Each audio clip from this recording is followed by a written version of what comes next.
On today's episode, we preview this year's race with the 2016 Women's World's Toughest Mudder champion, Stefanie Bishop. This is the World's Toughest Podcast.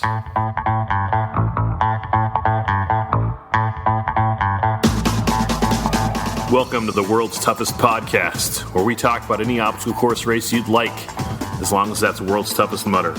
Each week we talk to members of the WTM community and share stories of success and failure in the single greatest event in OCR. My name is Will Hicks, and this is the World's Toughest Podcast. On today's episode, we are going to talk with Stefanie Bishop. Stefanie won World's Toughest Mudder last year in 2016, and she will be competing this year in 2017. Yesterday, we talked with Amelia Boone, and I've got more interviews lined up with the men and women you're going to see at the top of the podium at World's Toughest Mudder this year. I'm going to keep rolling them out this week and next week, every day as we get close to World's Toughest Mudder. Let's call it Elite Week. The week-ish before World's Toughest Mudder is Elite Week, and it starts right now. And it starts right yesterday with Amelia Boone. I want to remind you to save the date for our call-in show. The Monday night before World's Toughest Mudder, I'm going to take calls from listeners for the podcast. I don't care if it's your first time or if you won the whole thing in 2011 and 2012 and you want to let everyone know you'll be back. You can call your shot and let everyone know how many miles you're going to run. Maybe you have some last-minute questions I can help you answer. Maybe you're the CEO of a rival race events company and you think 24-hour races would be better in Iceland. Write down this phone number, 619-378-4369. That's 61, yes, the Ox. 619-378-4369. I'll be taking calls from 9 p.m. Pacific time until midnight, Monday night. I'm recording the calls on Monday. The episode will go live on Tuesday. I'm basically going to turn over an entire episode to you. So don't let me down. This will either be great or it will be terrible. Or it'll be okay. Before we talk with Stefanie, let's read an iTunes review by Mr. Nilo. 5 stars. Best OCR podcast out there. I'm looking forward to doing my first Tough Mudder in SoCal this November, and this podcast helps me get mentally prepared as well as encourage me during my training. Keep up the awesome work, Will. Thank you, Mr. Nilo. I appreciate the review. You're very kind. Good luck at SoCal this weekend. I ran that last year. It is a good course. It's flat and fast, and the parking lot is a real parking lot, which is unusual for these kind of events. Usually you get a light dusting of whatever city you're right outside of. It's time to talk with Stefanie Bishop. Let's go to the phones. Stefanie Bishop is the women's reigning champion of World's Toughest Mudder. In 2016, she ran 85 miles in 25 hours and 5 minutes on her way to first place.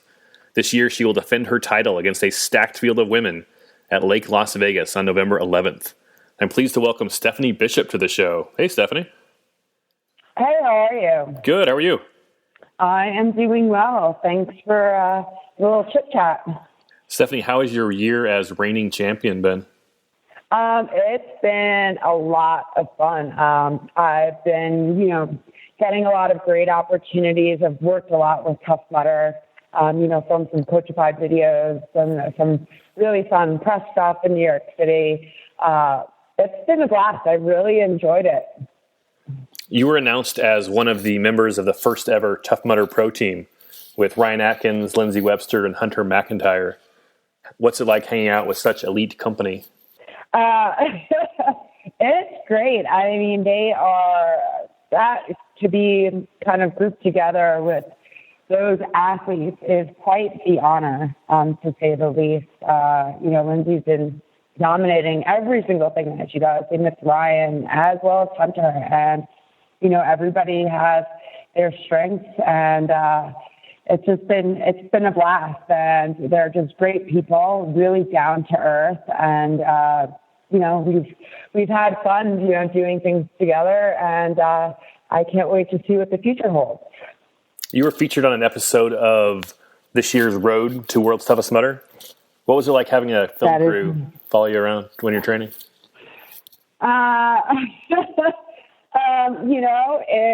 They do the best not to disrupt you, but at the same time, there are cameras there. So it's, I'm not going to say it's completely smooth, but the guys who filmed it are really great, great people. And, they want to respect what I'm doing. I think it's just mostly great to be able to really share what's kind of happened this year to me. Some people know what's going on. CBS kind of, told a bunch of the backstory, but I think this was just a really great, concise piece as to what's happened to me since the winter up until now. On the show, it mentioned that you had suffered an injury on your mountaineering trip, and that it took you a while to come back from. World's Toughest is around the corner now. How do you feel going into it? I'm feeling pretty good. I'm excited to get back out there. I'm a firm believer in that I can always make improvements up until the very last minute. That doesn't mean that I'm going out and training 30 hours a week anymore. We'll see what happens out there. This field's phenomenal. I'm really excited to race alongside all of these women. It's something I think that nobody's ever really seen, to have all of us out there at the same time. And it's the last one in Vegas. So, there's just so much going on. The excitement's just going to be next level. Last year, you kind of snuck in under the radar. Not a lot of people knew you were coming. Now, everyone knows your name. They know what you look like. They know you're going to be there. How will that affect your race this year? I don't think it's going to affect anything. It's going to affect it in a really positive way. I think, ever since the Amazon thing just came out, I've been receiving really positive messages from people. And it's really inspiring, to hear from people some people I don't even know, and people that are going to be out there. And I always tell people, I'm like, come say hi to me. We're out in the course together. Like, I want to know who you are. I think it's great. Like, I love the energy that the Tough Mudder events bring, and World's Toughest Mudder is, a whole different ball game. You're out there for 24 hours, and you get to make a lot of friends. And, I'm just going to go out there and do what I do and race my own race and just, have fun. That's the first and foremost thing, is to have fun out there. Last year, Tough Mudder introduced the orange jacket for runners who complete 100 miles. I know you want one of those orange jackets. Dude, I wanted one of those things, and I saw one of those ugly things last year. I'm like, oh man, if I only knew, I would have done anything. But this could be the year. This will be the year. I think that's a nice little carrot to dangle in front of my face. I'm gonna wear it everywhere if I have one. Everywhere. Like, people are going to be like, what are you wearing? I'm like, it's super stylish, right, guys? I know you're jealous. There's about 1,500 people who would know what that means and be impressed by it. Everyone else would wonder about if you're colorblind or something. Probably, but I wear it with a big old smile. So Tough Mudder set a $50,000 bonus for the winning woman if they reach 100 miles. What's more motivating to you, $50,000 or that orange jacket?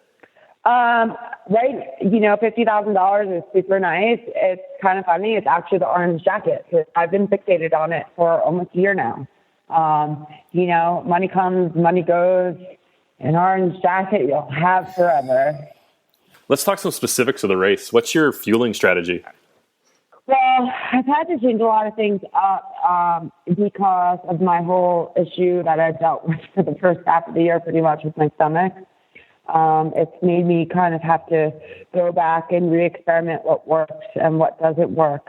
It's not that I was fueling improperly in Adirondacks. It was more that my body was just afterwards wasn't responding to the foods that it's always responded to for like at least 10 years now. So, I'm going to stick with during the day, probably more liquid calories than solids. I'll be adding in some solids, maybe in the forms of like I'm a big fan of sweet potatoes and sweet potato chips as well. So I'm going to be eating a lot of those. I actually ran the Philly toughest race on one small bag of sweet potato chips. I don't recommend having that little calories, but my stomach was falling apart, and it was the only thing that I could eat, so I ate it. So I know, like, that's something I can go to, but probably doing a lot of, like, I like Hammer Nutrition Perpetuum. It's like a protein, fat, carbs. It's a pretty hearty liquid nutrition. I'm going to do some gel from waffles, like I said, sweet potatoes, bananas, oranges. Maybe throw in a couple of random things, like things that I would not expect to eat. Maybe some, I don't even know. I'll see what happens when I go cruising around Trader Joe's if anything kind of appeals to me. What's your plan for a wetsuit or cold protection? I'm last year racing in Orca swim run core. This year I'm racing in another Orca, but I'm racing in the RS1. It's a newer model that they have. I absolutely love it. Obviously I need neoprene gloves, neoprene cap, windbreaker, the full 9 yards. I have various thicknesses of pretty much everything because I don't know if, how cold it's going to be out there. It may say it's going to be 47, but if the wind picks up, that can easily feel like 35 out there. So just be prepared for anything. Are there any obstacles you're dreading or you hope they don't have on course this year? No, not really. I'm actually really excited to see what they're going to be introducing out there. I think that's that's a big appeal of World's Toughest Mudder is that, we get to do stuff that's just for World's Toughest Mudder, and we also get to do stuff that they're going to introduce out for 2018. So, I'm like one of those people who I don't study the race course. I don't really look at the map when I show up. I mean, I have 24 plus hours to figure it out. So, I just kind of try to keep it pretty casual. How do you handle the mental aspect of the race? How do you get through those dark places? Find somebody and start cracking some jokes. I was out there quite a bit. In the middle of the night, it can get pretty quiet, depending on where you are on the course. But it's always really important, I think, to interact with the other people that are out there. We're all there to support one another, whether we're racing or just, participating or even people out in the pit. Those are people, it's like a huge support group right there. So, you just have to feed off the energy of everybody else, and we can all, as one, lift each other up from the depths of hell. What advice would you give somebody running World's Toughest Mudder for the first time? First and foremost, I mean, look at the gear side. Well, we can talk obviously gear. Test all your gear. Make sure your gear fits. Don't show up with brand new gear that you've never used before. So I broke that rule last year, but I broke it because I knew that the gear worked because I literally bested open a brand new pair of sneakers that morning and put them on my feet. But I knew that model fits for me, and I never get blisters in them. So I knew it was okay. But don't try new gear, people. Nutrition. Have your nutrition down. Have everything, clearly organized. That's a big thing. Extra headlamps. Don't show up with one headlamp. Show up with multiple headlamps. And, when it comes down to just, getting out there, have fun. If you happen to show up at, an obstacle and you fail it, do your penalty and give it another shot. Don't just be like, well, I didn't get it this time. I'm never going to get it again. You're going to surprise yourself. And, that's the biggest thing. I think everybody out there kind of surprises themselves with, how much more they're capable of doing than what they actually think they can do. Stefanie, do you have any sponsors or anything you'd like to plug?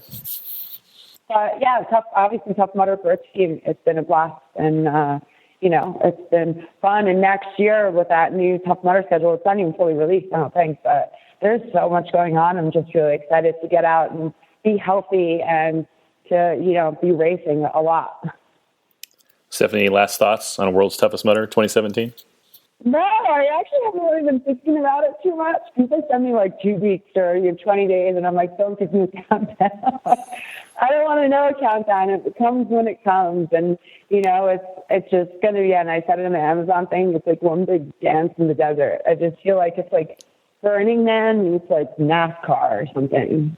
like, I don't know, like a big tailgate party with slash like a disco party and everybody running around in the desert with all these light flashes. At the toughest Mudder races, when we all start at the same time at midnight, that's like the best part is watching all the lights, just like the whole way.